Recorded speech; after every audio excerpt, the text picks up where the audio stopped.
Bonjour, bienvenue encore dans ma chaîne. Je vous suis entièrement reconnaissant pour vos abonnements et pour votre temps que vous disposez pour suivre les vidéos. Et je suis là, je travaille vraiment pour vous afin de vous amener des informations vérifiables, des informations qui sont justes et vraies. Aujourd'hui, je continue la deuxième partie de mon entretien téléphonique avec Monsieur Curtis Morrison, qui est avocat d'immigration là-bas en Californie, à Los Angeles, Californie.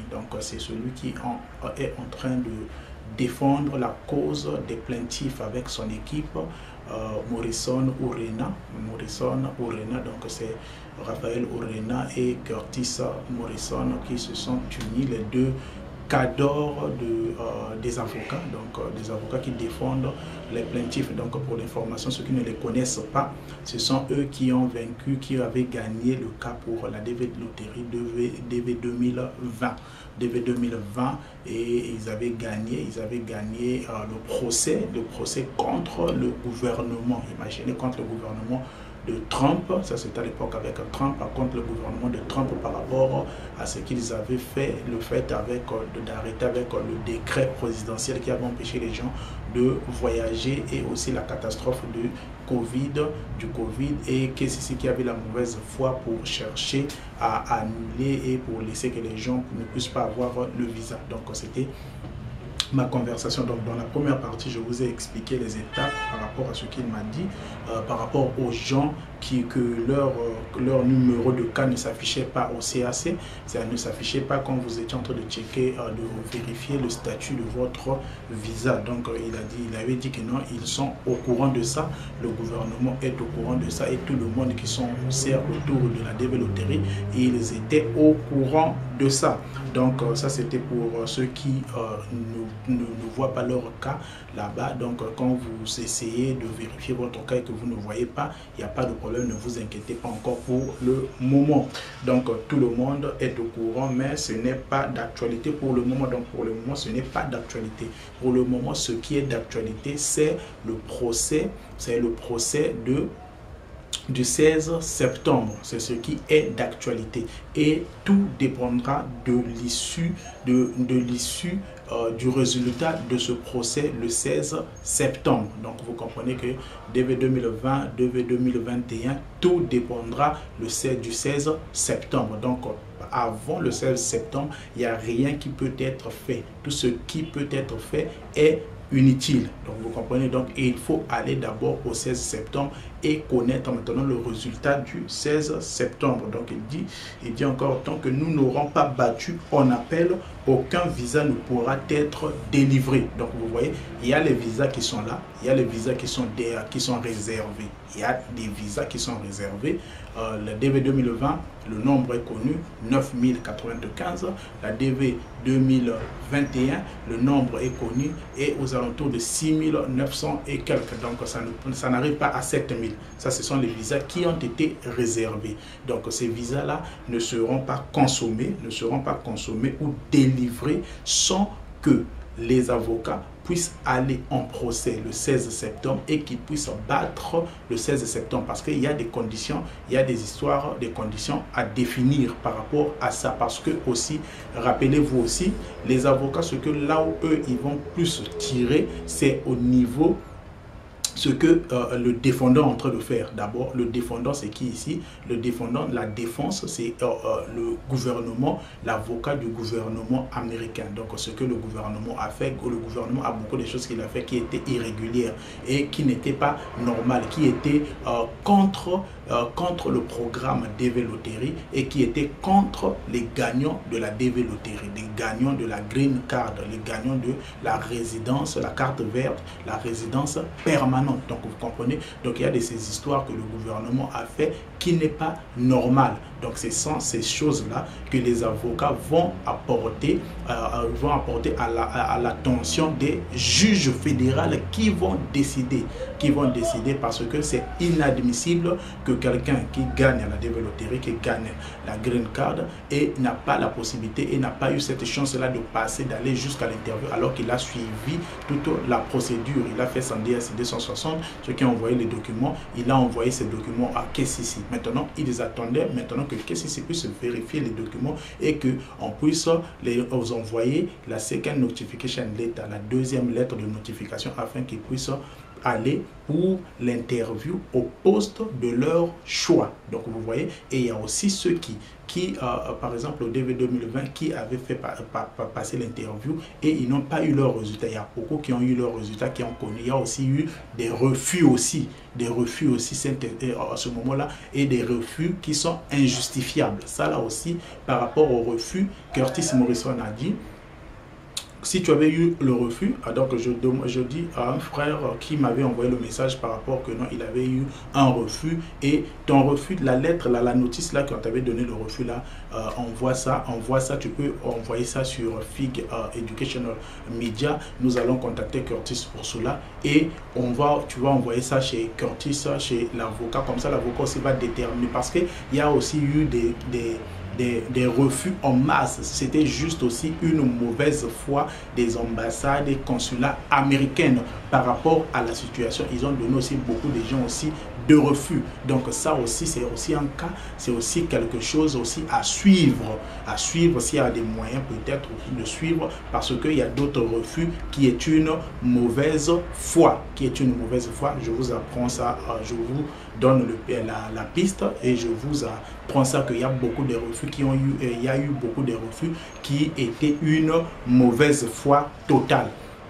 À part ça, il y a aussi la mauvaise foi de KCC. Imaginez un peu KCC pendant 2020 et 2021. Pendant 2021, alors que les gens étaient occupés à envoyer des documents vers KCC, imaginez que KCC, ses employés ne travaillaient pas d'abord au bâtiment par rapport à la Covid. Ils étaient à la maison et il n'y avait que 5 personnes qui étaient en train de vérifier tous les documents des milliers de personnes, Imaginez que s'il y a 80 000, il y a 105 000 sélectionnés, présélectionnés, disons des gagnants de la DV Loterie, et que ces gens-là envoient les documents et qu'il n'y a que 5 personnes qui vérifiaient ces documents-là. Donc ça veut dire que c'était une très grande mauvaise foi. Donc c'est grâce au travail des avocats, grâce au procès. Donc voilà pourquoi, quand les gens posent la question pour dire que non, est-ce que les plaintifs auront seulement bien de cause et les non-plaintifs? Non, les non-plaintifs,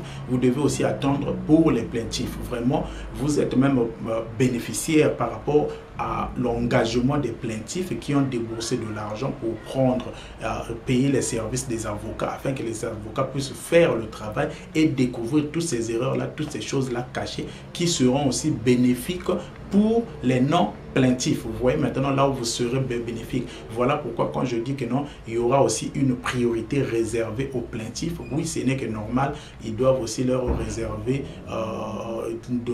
réserver au moins une priorité, parce qu'ils ont déboursé de l'argent. C'est tout un grand travail. Sinon, ça sera l'échec. À quoi bon de payer 1 000 $ ou 500 $ pour quelque chose qui sera pour tout le monde à la fin? Tu vois un peu. Donc, ils doivent aussi avoir aussi cette priorité, dans le sens où quand il y aura l'ouverture et qu'il y a des lettres qui arrivent, les notification letters, quand ils partent au poste, et donc ils indiquent au moins qu'ils étaient plaintifs. Ils étaient au moins plaintifs. Je sais que la décision d'être plaintif ne va pas influencer la décision pour toi d'avoir le visa. Non, ne pense pas ça, non.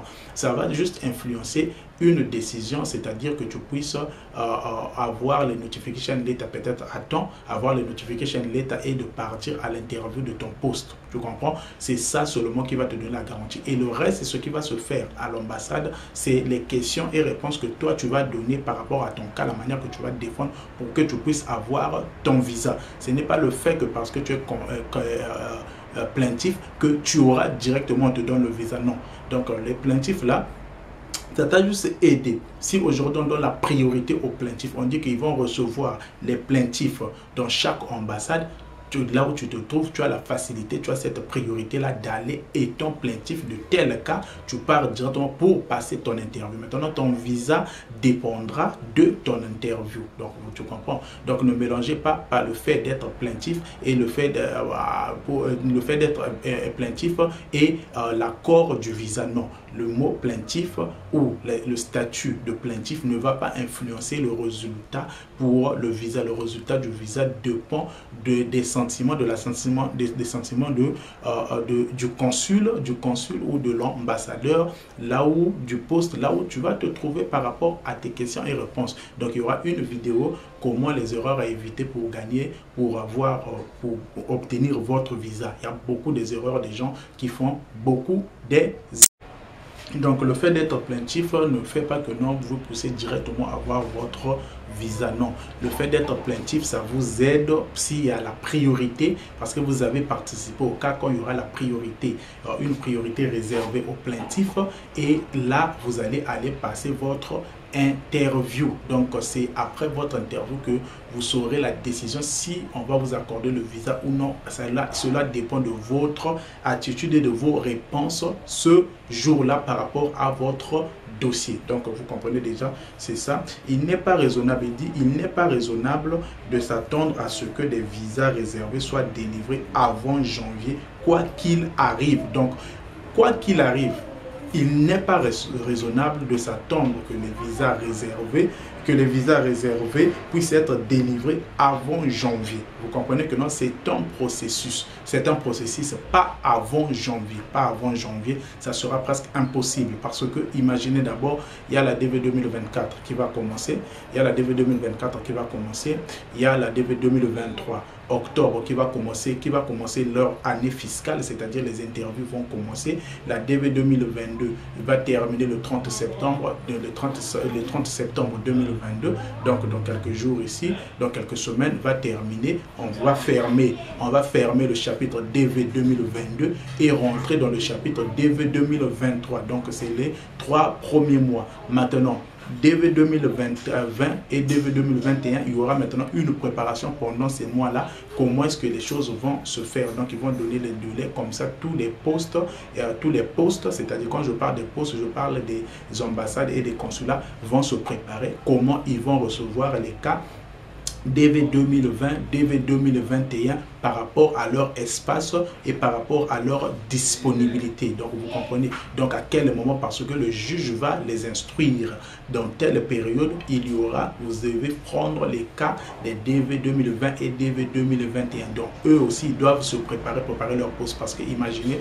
retenez que non, il n'y a pas que le visa pour les DV, il n'y a pas que le diversity visa, il y a aussi les visas d'études, donc à l'ambassade, au niveau de l'ambassade, il y a aussi les visas tourisme, les touristes qui viennent, il y a aussi les visas de travail normal, il y a plusieurs formes de visas de business, vous comprenez. Donc tout un consulat ou toute une ambassade ne pourra pas seulement s'occuper seulement des cas DV loterie. Donc vous voyez, voilà pourquoi le poste doit être préparé avant. Donc voilà pourquoi il y a ce délai là, par exemple s'ils vont arrêter pour après janvier, ils pourront dire peut-être en janvier ou bien février ou mars, ils vont recevoir les cas DV 2021, et je ne crois pas que non, les cas DV 2021, DV 2021 et DV 2020 vont passer au même moment. Il y aura une période bien spécifique par rapport à chaque cas. Parce que rappelez-vous, il y aura toujours la DV 2023 qui va suivre son cours. Donc ça doit être vraiment bien préparé pour que ça ne puisse pas aussi gêner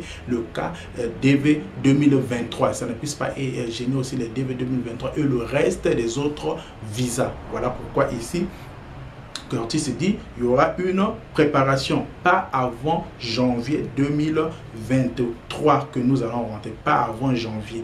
Donc si vous pensez, même si, donc le résultat maintenant du 16 septembre va nous faire connaître à quelle période ils vont procéder pour les cas DV 2020 et DV 2021, quelles seront les conditions. Vous comprenez? Toutes ces questions-là seront discutées ce jour-là par rapport au cas, les caisses numbers qui ne se font pas voir. Il y aura quelle alternative pour eux? Il y aura quelle alternative? Comment est-ce que ça va se faire? C'est maintenant après le 16 septembre que nous saurons toutes ces choses-là. Parce qu'il dit, nous ne pouvons rien faire pour changer le lieu d'entretien tant que nous n'avons pas battu l'appel et obtenu un changement sommaire.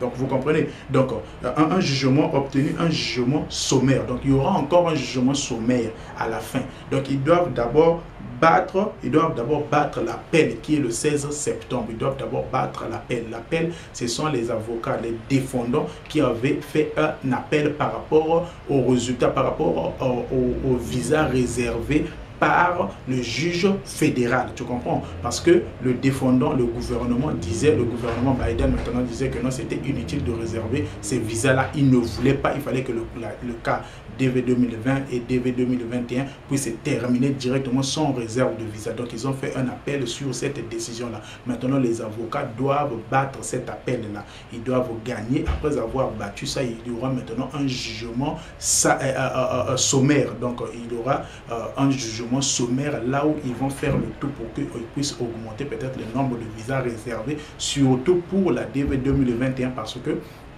les plaintifs de la DV 2021 sont au moins approximativement,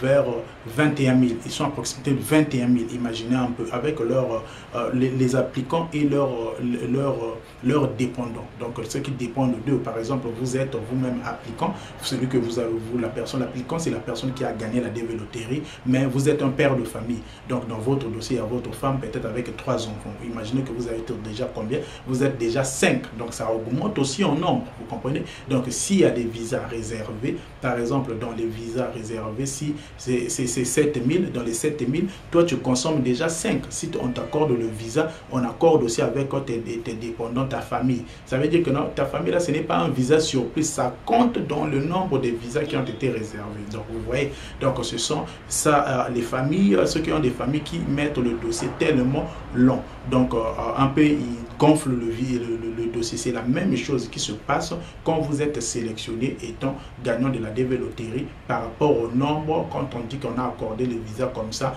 c'est aussi les dépendants des applicants également. C'est ça même qui crée même des trous, au niveau des espacements, au niveau des numéros de cas par rapport au nombre de dépendants que vous avez. Donc tout est conditionné au 16 septembre.